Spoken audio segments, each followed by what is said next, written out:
Huwag mo akong dalhin doon sa mga papel yan, Opo. mga disbursement na yan. Kuha.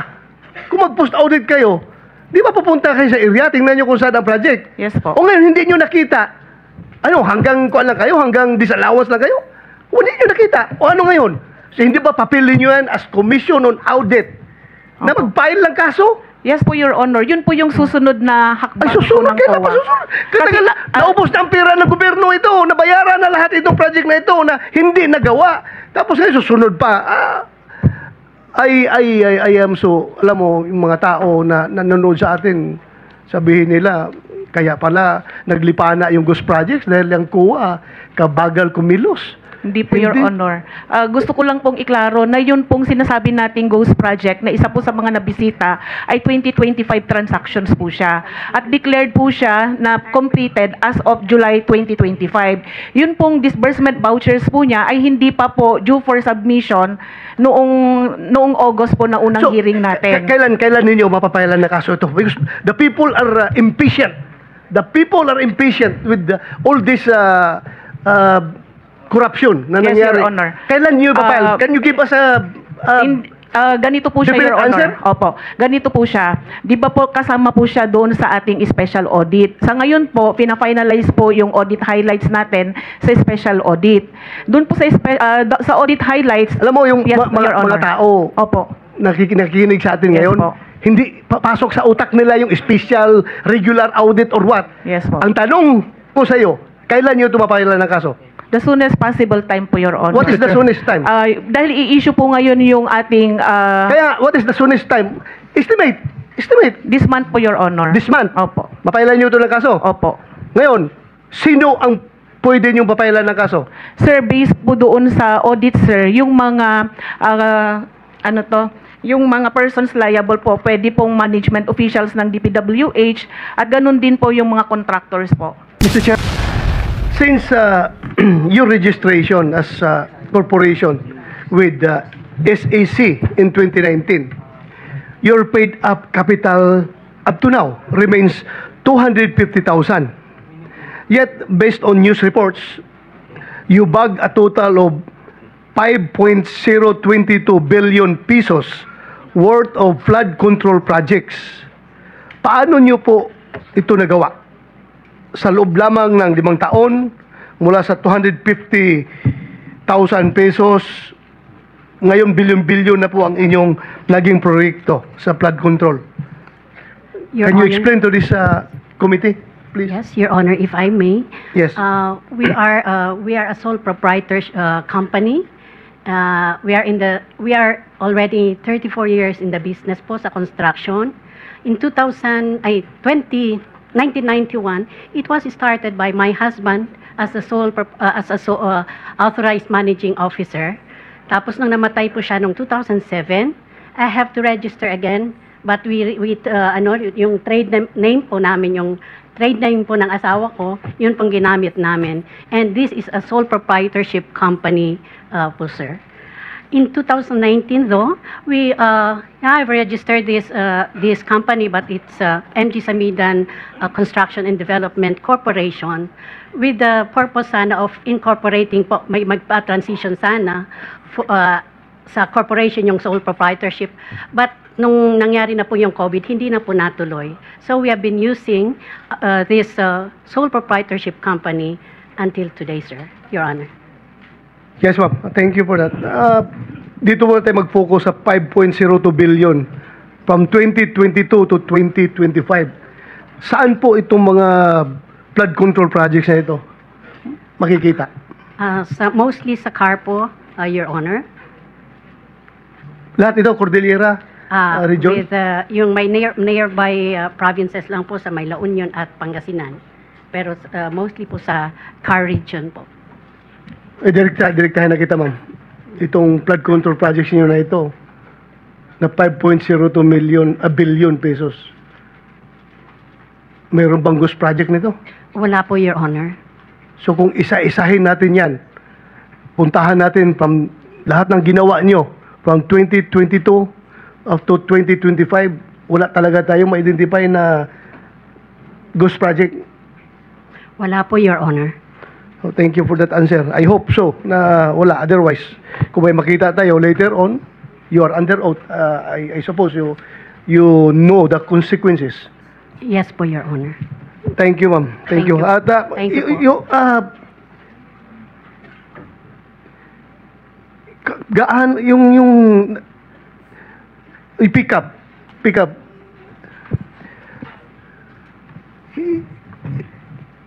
yung accreditation ninyo na ganito, nag-start lang sila sa 250,000 pesos.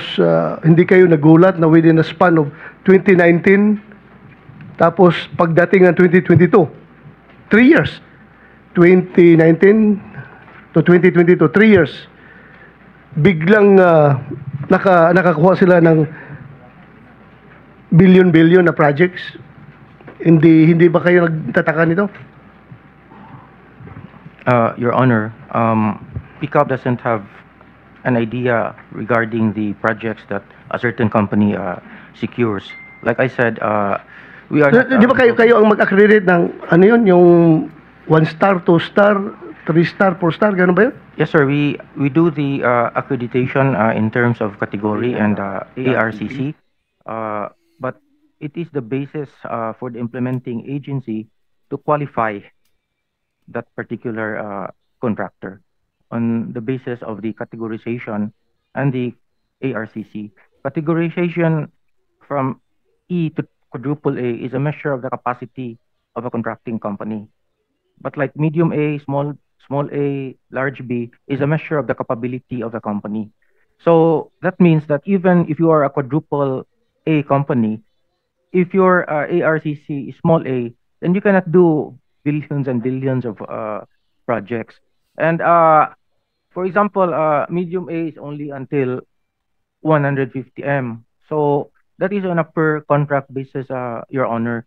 So every time they bid, they're only allowed to bid for a project until 150 M.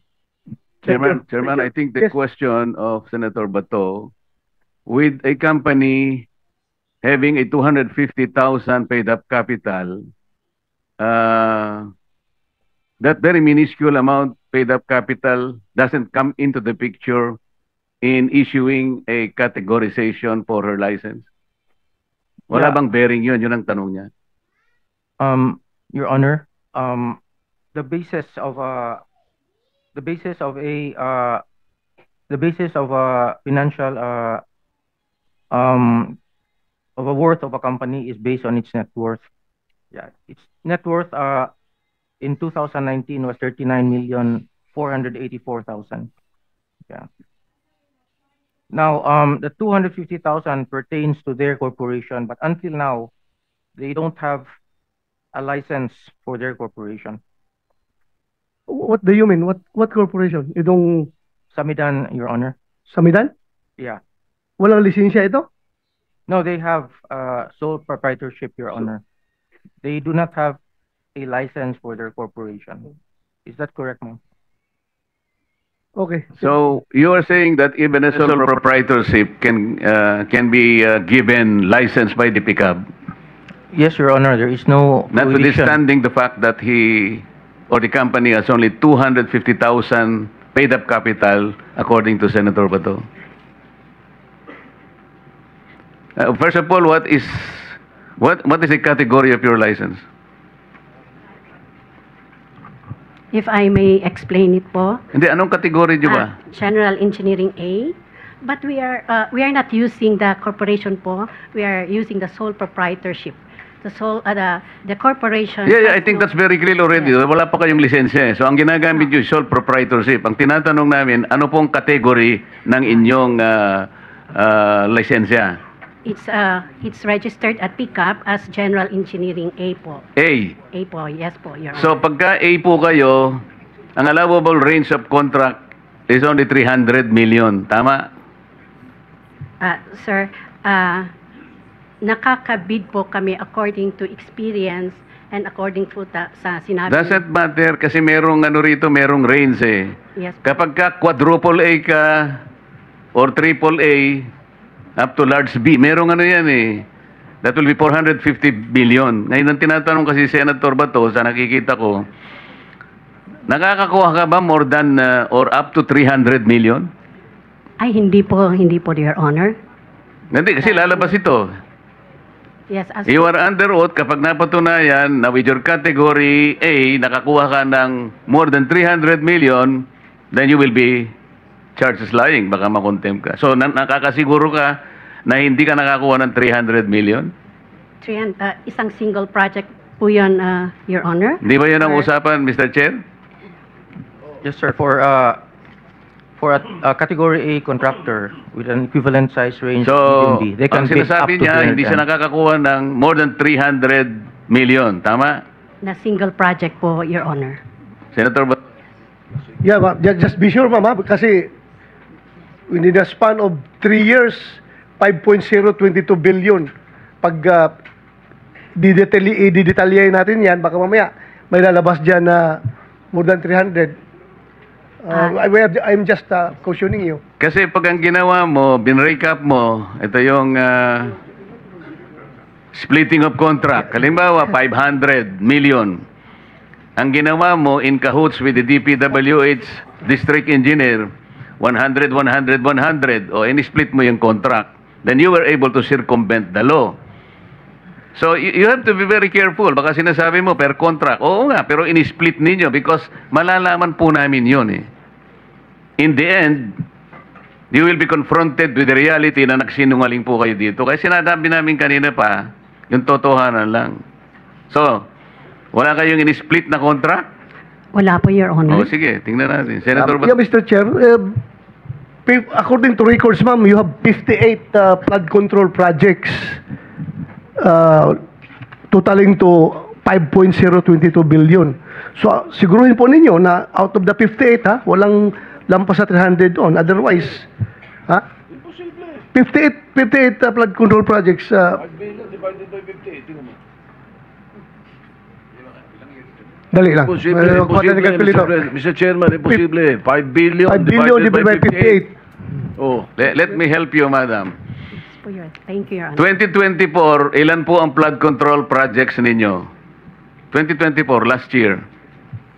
I'm not aware po sa numbers, but since 20... Hindi po kita matutulungan kung hindi nyo alam. Yeah. 2024, ilan po yung projects ninyo? Lahat? Sa flood control projects po, from 2022 to 2024... Hindi nga 2024 lang, para sandali lang tayo. I cannot recall for... O ngayon, 2025, ilan ang pinoprosecute ninyong flood control projects? Sa ngayon pong 2025, wala pong na-award. Wala kayong project ngayon? Sa flood control po, Your Honor. 2024, hindi mo ma-recall. Yes, what I prepared is only from 2022 to 2025 that we have 58 flood control projects po, Your Honor. Were you able to execute several projects at the same time? Halimbawa, sa isang taon, 10 ang inyong ginagawa. Pwede ba yon? Yes po, Your Honor. Okay. Sabihin na lang natin 10 ang projects nyo in 2024. Ilan pong technical people ang hawak ninyo to dedicate them sa 10 projects which you are executing all at the same time? We have several people po. I'm not talking about several people. I'm talking about technical people and technical equipment. Each project must have dedicated personnel. Project A, for example, meron kang 5 na engineers dyan. Iba-iba ang katungkulan yan. Hindi mo pwedeng gamitin yon sa ibang project. Yes po, Your O, 10 yun. Sabi kanina, inamin mo, there are 10 simultaneous projects being undertaken by your company. Ang ibig mo ang sabihin, kung 5 tao yon, meron kang 50 engineers? May organizational chart po na nakalagay doon. Madam, I'm not talking of the organizational structure. We're talking about your ability to execute 10 projects at the same time. Lalong-lalo na, yung iba nasa Mindanao, yung iba nasa Cebu, yung iba nasa Baguio, isa sa Batangas. You cannot do that. Otherwise, magsisinungaling ka dito. Kasi malalaman po natin ito. Kaya ganito yung pagtatanong namin para makita natin. Isip, kasi kapag sinabi mong you can execute 10 projects in 1 year, kailangan mong magkaroon at the very least 50 engineers. Kasi ang gagawin ninyo, yung nakadedicate sa Project A, yun din ang Project B, Project C, hindi po pwede yun. Sa kontrata po at sa batas, hindi pwede yun. So kung meron kang 100 engineers sa pool mo, babayaran mo lang ba ng 100,000 ng isang, you will have an overhead of about 10 million per month, hindi kakayanin ng isang kumpanya yun. So, lilitaw po at lilitaw. Yun po yung tinatanong ni Senator Bato. Sir, continue. Mr. Chair, 58 within 3 years. So, hindi lang 10 yan. Kung divided by 3 yung 58. Example, ha? Thank you. 10 example lang, sasabit ka na eh. Yeah, thank you, Mr. Chair. With the indulgence of the gentleman from Davao, Mr. Chair, may we invite the Government Procurement Policy Board or GPBB? Kasi po, Mr. Chair, dito po sa listahan na hawak ko rito, isa si MG Samidan Construction na sinasabi sa GPBB ay may poor, unsatisfactory CPS rating. Yan po ang sabi at ilan pa mga kumpanya rito. So can we invite them? Kasi ang tanong po, na blacklist na pala ito kasi ang sinasabi po dito, ang guidelines po ng GPBB, pag ikaw may unsatisfactory na performance or poor CPS rating, dapat ikaw ay not allowed anymore to join and receive flood control projects. So may we invite this board para magpaliwanag kasi kasama po si Samidan dun, sir, na sinasabi na had poor, unsatisfactory CPS rating at iba pang kumpanya, Equiparco, kasama din po, Tiki, Alertiki, Hightone, Road Edge, Sunwest, Legacy, EGB Construction. Ito po kailangan siguro may magpaliwanag dito bakit pinapayagan na makatanggap ng flood control projects when in fact they were already deemed yung kanilang proyekto unsatisfactory, Mr. Chair, at bakit nakakuha pa rin ito ng proyekto mula sa DPWH, Mr. Chair. So may we invite the GPBB to join us on the next hearing, Mr. Chair. Yes, Mr. Senator. And before we continue, let me acknowledge Senator Mark Villar's presence. So, continue, Senator Bato. Yes, You have last still, question, Mr. Chair. Last question. You still have 1 minute. Yeah. Andito bang COA? Sinong COA representative? Morning po, Your Honor. Yes, ma'am. This is on ghost projects already paid. BIR Commissioner Romeo Lumagi Jr. said contractors found guilty of under-declaration or evading taxes will not be issued updated tax clearances, effectively disqualifying them from future government projects and suspending settlement of their current contracts. He addressed reports on ghost flood control projects, which the government had fully paid for and declared as completed, but which, upon subsequent verification and validation, were discovered to have never been actually constructed or physically undertaken. Malinaw na sa BIR report na ito na may mga proyektong fully paid pero hindi naman ginawa. Paano nakakalusot ito sa inyong post-audit at bakit hindi kaagad nakikita bago ma-release ang final payment? Can you respond to that, Mr. Chair? Your Honor, the audit team or the audit teams under the DPWH has already issued notices of disallowances based on the absence or non-submission of the disbursement vouchers and doon din po sa mga may technical deficiencies noted by the audit teams po. Yun nga. Itong mga project na ito nga, na verified, validated, na ghost projects talaga, hindi ginawa. So ano nga ang papel ng COA dito? Hindi ninyo ito nakita. Sabihin mo, granting na post-audit ginawa ninyo. Yes po. Pero ito fully paid na eh.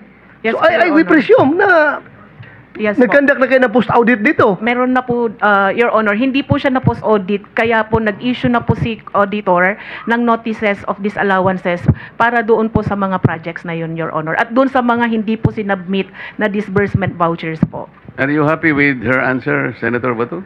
I'm not satisfied, Mr. If Chair. I may I'm not satisfied. provide po, Your Honor, for... Ang tinatanong niya po, Madam, Yes po.